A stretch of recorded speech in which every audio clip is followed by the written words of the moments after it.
Hello everyone, welcome to my channel English guide star. Friends, আজকে আমরা আরেকটি short story নিয়ে আলোচনা করব। তো চলো বন্ধুরা, আজকে শর্ট স্টোরিটি শুরু করা যাক। তো আজকের শর্ট স্টোরিটির টাইটেল হলো the owl and the Schwann.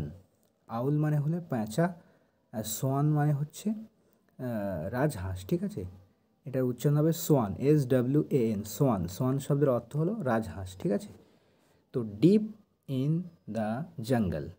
Deep মানে কি? গভীরে। ইন দ্য জঙ্গল, জঙ্গল মানে আমরা জানি বন, তাহলে বনের বা জঙ্গলের ভিতরে, একদম গভীর ভিতরে। ঠিক আছে, ডিপ ইন দ্য জঙ্গল মানে জঙ্গলের একেবারে গভীরে। ঠিক আছে, দেয়ার ওয়াজ আ লেক। একটা লেক ছিল, একটা হ্রদ ছিল। আমরা জানি দেয়ারটা হচ্ছে ইন্ট্রোডাক্টরি দেয়ার, দেয়ারের কোনো মানে হয় না। এরকম হবে যে দেয়ার ওয়াজ ছিল এ লেক, একটা হ্রদ। দেয়ার ওয়াজ আ লেক মানে একটা হ্রদ ছিল। ঠিক আছে, এই দেয়ারের কোনো মানে নাই, মানে হয় না, জাস্ট প্রথমে এটা ইউজ হয়। ঠিক আছে, স্ট্রাকচারের জন্য বলতে পারি।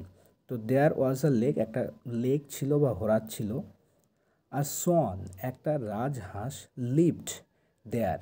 দেয়ার মানে সেখানে, লিভ মানে বসবাস করা বা থাকা। ঠিক আছে, সোয়ান, একটা সোয়ান, লিভড মানে সেখানে থাকতো বা বসবাস করতো। ঠিক আছে, এখানে সেকেন্ড ফর্ম ইউজ করা হয়েছে, লিভ, লিভড, লিভড। ঠিক আছে, ভার্বের সেকেন্ড ফর্ম ইউজ করা হয়েছে, অর্থাৎ পাস্ট ফর্ম ইউজ করা হয়েছে, যে থাকতো। ঠিক আছে, তাহলে সেখানে একটা কে থাকতো? রাজহাঁস থাকতো। ওয়ান ডে, একদিন। একদিন কি হলো? অ্যান আউল, একটা প্যাঁচা, স, সি এর পাস্ট ফর্ম হচ্ছে স। তো দেখলো, কি দেখলো? দ্য বিউটিফুল সারাউন্ডিংস, একদম সুন্দর সারাউন্ডিং মানে চতুর্পাশ। ঠিক আছে, আশেপাশে। কিসের চতুর্পাশ? Of the lake. লেক মানে হচ্ছে হ্রদ, যে হ্রদ ছিল সেই হ্রদের চারপাশটা খুবই সুন্দর ছিল, সেটা সে দেখলো আউলটা। He decided to stay there, সে ডিসাইড করলো, সে সিদ্ধান্ত নিল কি করার জন্য? টু স্টে দেয়ার, সেখানে থাকার জন্য। স্টে মানে থাকা, দেয়ার মানে সেখানে, টু স্টে দেয়ার, সেখানে থাকার জন্য। সুন, শীঘ্রই, দ্য আউল, প্যাঁচাটি, befriended the swan. Befriended the swan অর্থাৎ রাজহাঁসের সাথে বন্ধুত্ব করলো। বিফ্রেন্ড শব্দের অর্থ হলো কারোর সাথে বন্ধু করা। ঠিক আছে, বন্ধুত্ব স্থাপন করাকে আমরা এই ভার্ব দিয়ে ব্যবহার করতে পারি, বিফ্রেন্ড। একটা ভার্ব, বিফ্রেন্ড মানে কারোর সাথে বন্ধুত্ব স্থাপন করা। তো আউলটি কী করলো? বিফ্রেন্ডেড দ্য সোয়ান মানে হচ্ছে সে রাজহাঁসের সাথে বন্ধুত্ব স্থাপন করলো। ঠিক আছে, during the hot summer, during মানে কোনো কিছু সময়। ঠিক আছে, তো ডিউরিং দ্য হট সামার, তো উষ্ণ যে গ্রীষ্ম ছিল তার সময়। ঠিক আছে, উষ্ণ গ্রীষ্মের সময়ে দ্য লেক ড্রাইড আপ, হ্রদটি শুকিয়ে গেল। ঠিক আছে, ড্রাই আপ মানে কোনো কিছু শুকিয়ে যাওয়া। তো হ্রদটি যখন শুকিয়ে গেল, কখন? যখন উষ্ণ সামার ছিল, গ্রীষ্মকাল ছিল তখন। দ্য আউল সেড, প্যাঁচাটি বলল, ডিয়ার ফ্রেন্ড, প্রিয় বন্ধু, I am going back to the banyan tree.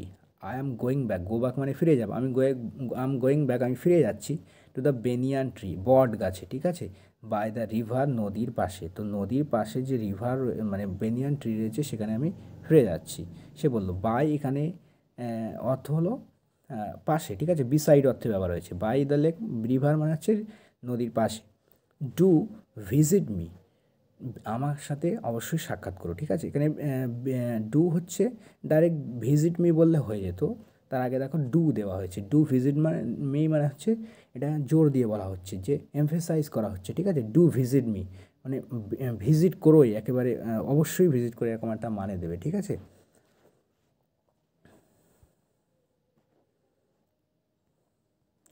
Some weeks letter, সাম মানে কিছু, উইকস মানে হচ্ছে সপ্তাহ, লেটার মানে পরে। তো সাম উইকস লেটার, কিছু সপ্তাহ পরে, দ্য সন ডিসাইডেড, সোয়ান এবারে কি ডিসাইড করলো? রাজহাঁস ডিসাইড করলো, সিদ্ধান্ত নিল, টু ভিজিট দ্য আউল, যে আউলের সাথে দেখা করবে। ঠিক আছে, সে দেখা করার জন্য সিদ্ধান্ত নিল। After a long flight, flight মানে উড়ান। ঠিক আছে, পাখি যে উড়ান দিয়ে যায় এক জায়গা থেকে অন্য জায়গায়, সেই উড়ানের কথা বলা হচ্ছে। ঠিক আছে, তো একটা দীর্ঘ উড়ানের পর বা দীর্ঘ পথ চলার পর বলতে পারি, দীর্ঘ জার্নি নেওয়ার পরে, হি রিচড, সে পৌঁছালো। কোথায় পৌঁছালো? The owls home, owls home অর্থাৎ প্যাঁচার বাড়িতে। ঠিক আছে, প্যাঁচার গৃহে সে পৌঁছালো। অ্যাট সানসেট, কোন সময়? অ্যাট সানসেট মানে হচ্ছে সূর্যাস্তের সময়। এখানে বন্ধুরা একটা লক্ষণীয় বিষয় দেখো, ওয়ান আউলসের পরে একটা অ্যাপোস্ট্রফি দেওয়া আছে, মানে উপরে কমা আর তারপরে এস দেওয়া আছে। এই উপরে যে কমাটা দেওয়া হয় একে বলা হয় অ্যাপোস্ট্রফি, আর তারপরে দেওয়া এস। এই অ্যাপোস্ট্রফি এস যার পরে থাকবে যে নাউনের, সেটার মানে দেবে পজেশন বোঝাবে, ঠিক আছে। আউলস হোম মানে হচ্ছে প্যাঁচার বাড়ি, ঠিক আছে। এখানে আমি যদি বলতাম রামস হোম, তাহলে রামের বাড়ি হতো, ঠিক আছে। অ্যাপোস্ট্রফি এসটা অধিকার বোঝায়, কোনো কিছু কারোর পজিশনে থাকার জন্য। র বা এর, বাংলায় আমরা র বা এর করি না, রহিমের বাড়ি, করিমের সাইকেল, এরকম ধরনের যখন আমরা ব্যবহার করব তখন অ্যাপোস্ট্রফি এস কিন্তু ব্যবহার করবো। এটা অধিকার বোঝায়, ঠিক আছে। কারণ কোনো কিছু পজিশনে থাকলে সেটা এখন আমরা অ্যাপোস্ট্রফি এস ব্যবহার করে থাকি। The owl welcome the swan. তো প্যাঁচাটি ওয়েলকাম জানালো, ঠিক আছে, স্বাগতম জানালো সোয়ান কাকে, রাজহাংসটিকে, এবং অফার্ড হিম ডিলিশিয়াস ডিশেস, এবং তাকে অফার করলো, অফার মানে কাউকে কোনো কিছু প্রদান করা, তো তাকে প্রদান করলো ডিলিশিয়াস ডিশেস, ডিশেস মানে বিভিন্ন আর কি খাদ্যের, তো তাকে সুস্বাদু খাদ্য দিল, ডিলিশিয়াস মানে সুস্বাদু। The swan was tired. তো রাজহাঁসটি খুবই মানে কী ছিল, টায়ার্ড ছিল, টায়ার্ড মানে হচ্ছে কি ক্লান্ত। অ্যান্ড ওয়েন টু স্লিপ, এবং ঘুমাতে গেল, ঠিক আছে। কোথায় ঘুমাতে গেল? On the branches of the banyan tree. ওই যে বট গাছ ছিল, ওই বট গাছের কোথায়, ব্রাঞ্চের উপরে। অফ মানেও কিন্তু এই অ্যাপোস্ট্রফির মতো মানে দেয়, কিন্তু এটা নন লিভিং থিংয়ের ক্ষেত্রে ব্যবহার হয় অফটা। তো অফ দ্য বেনিয়ান ট্রি মানে বেনিয়ান ট্রির শাখা পোশাকার উপর, ঠিক আছে। অন দ্য ব্রাঞ্চেস, ব্রাঞ্চেস মানে শাখা পোশাক আমরা জানি। তো গাছের যে ডাল ছিল সেই ডালের উপরে কিন্তু সে ঘুমিয়ে গেল। নিয়ার দ্য আউল, একদম প্যাঁচার কাছে।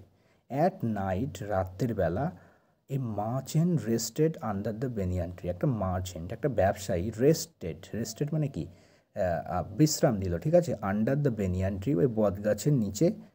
তারপরে কি হলো, হোয়েন দ্য আউল হুটেড, যখন প্যাঁচাটি হুট শব্দের অর্থ প্যাঁচার ডাক, ঠিক আছে, প্যাঁচার ডাককে আমরা হুট বলি। তো হোয়েন দ্য আউল হুটেড, যখন প্যাঁচা ডাকলো, হি সেড অ্যাংরিলি, সে রেগে মেগে বলল, অ্যাংরিলি মানে কি, সে আর রাগান্বিত হয়ে বলল, ক্রুদ্ধ হয়ে বলল, কি বলল, আনলাকি বার্ড, কি বলল সে, unlucky bird, I will kill you, যে দুর্ভাগা পাখি, আই উইল কিল ইউ, আমি তোমাকে মেরে ফেলবো, ঠিক আছে। হি ড্রিউ আ বো, সে একটা ধনুক বার করলো, ড্রিউ বা মানে কি ধনুক বার করা। এবং shot and arrow at the owl, এবার কী করলো, একটা তীর ছুড়লো, কোথায় ছুড়লো, অ্যাট দ্য আউল, আউলের দিকে একটা তীর ছুড়লো, ঠিক আছে। দ্য আউল ডাকড, ডিউসিকে, ডাক শব্দের অর্থ রাজহাঁস হয়, কিন্তু এখানে নাউন অর্থে কিন্তু ব্যবহার হয়নি। ডিউসিকে ডাক আবার মানে হয় মাথা নিচু করা, কোনো কিছু এড়োনোর জন্য। ধরো তোমাকে কোনো কিছু কেউ ঢিল ছুড়লো, তুমি মাথাটা নিচু করলে, মাথার উপর দিয়ে ঢিলটা চলে গেল, একে কিন্তু ডাক বলা হয়। ডাক মানে মাথা নিচু করা, যাতে কোনো রকম কোনো কিছু বস্তু এসে তোমাকে হিট না করে। আমরা যেরকম মাথা নিচু করি, সে সেরকম করলো। তো দ্য আউল ডাকড মানে আউলটি, প্যাঁচাটি মাথা নিচু করলো, ঠিক আছে, যাতে তীরটা না লাগে। তারপর কি হলো, বাট কিন্তু, the arrow hit the swan and he died, কিন্তু অ্যারোটি অর্থাৎ তীরটি হিট করলো, হিট মানে কি গায়ে গিয়ে বিদ্ধ হলো, কার গায়ে গিয়ে বিদ্ধ হলো, the swan, hit the swan, সোয়ানকে হিট করলো, অর্থাৎ রাজহংসের গায়ে গিয়ে তীরটা লাগলো, অ্যান্ড হি ডাইড, এবং সে মারা গেল। তো ফ্রেন্ডস, এই ছিল আজকে এই ছোট্ট গল্পটি। আশা করি বন্ধুরা তোমাদের পছন্দ হয়েছে। যদি এই গল্প থেকে কোনো কিছু তোমরা শিখে থাকো তাহলে কমেন্টে জানিও, আর কীরকম ধরনের গল্প পেতে লাইক, কমেন্ট, শেয়ার করতে ভুলো না। তো আজকে এই পর্যন্ত, পরবর্তীতে আবার অন্য কোনো ভিডিও নিয়ে দেখা হচ্ছে। Thanks for watching this video.